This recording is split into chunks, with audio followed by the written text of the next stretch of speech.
guys, I have my Kyosho Raider out here.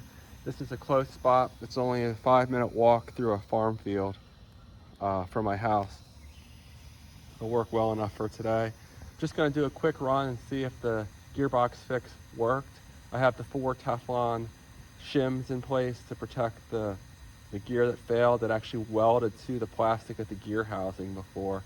I had to pry it off. So I'll give it a good rip here. Maybe I'll bring it over and touch the side of the gearbox and see if I can feel it warming up and make sure the car is still gliding good like it does right now. And keep my fingers crossed. I really hope this works. It's gonna be really discouraging if it doesn't. Spent a lot of time on this project. But here we go.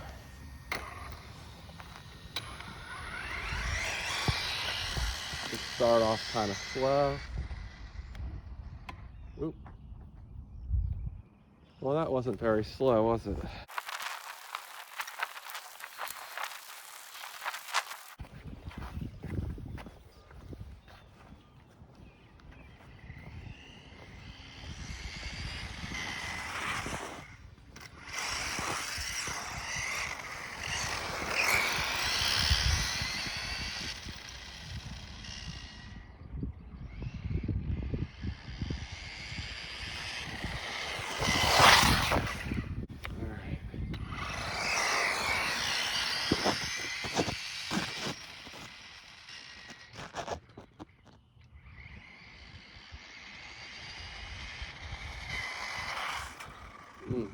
Brakes are just too touchy.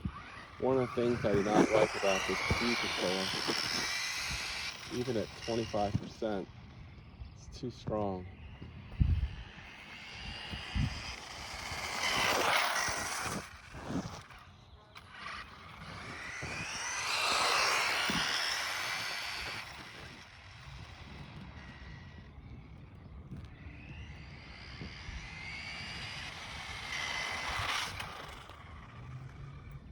I do still have the suspension set up for speed runs. I softened it to lower the car a little bit.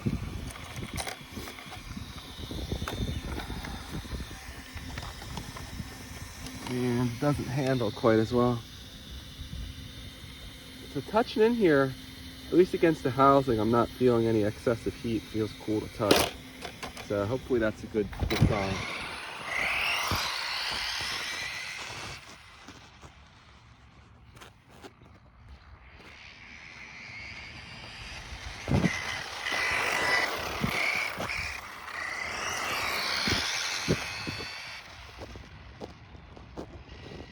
This battery only does 40 miles an hour on 2S. It's not my fastest battery, but it's a good battery for just having fun and running the car.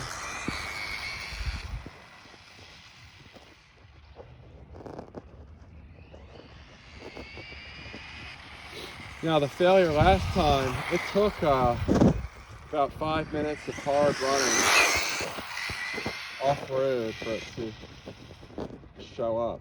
And I'm probably not able to run it quite as hard on the pavement here. I'm gliding a lot more.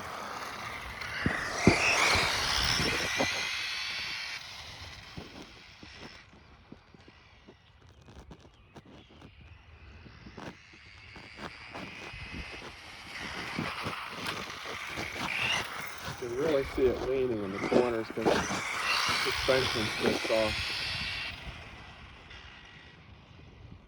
It worked well off-road though.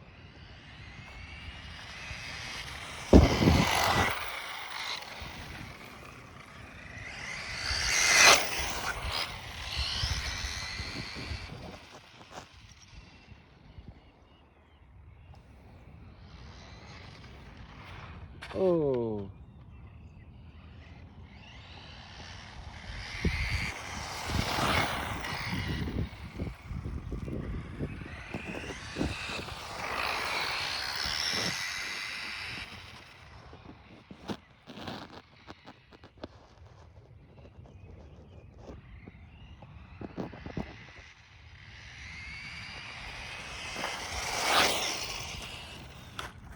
Oh, that wasn't nice.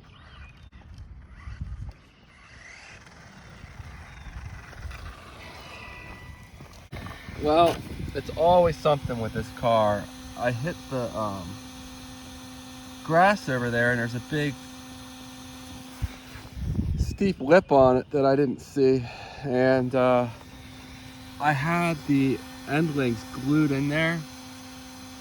Long story, the old ones failed, and my buddy Wade Skelton did send me some new ones, so I guess I'm gonna have to put those on there now if I can get this JB weld off the end of the steering arm. So that cut things short. Maybe it's for the best. I can open this gearbox up and see how it looks.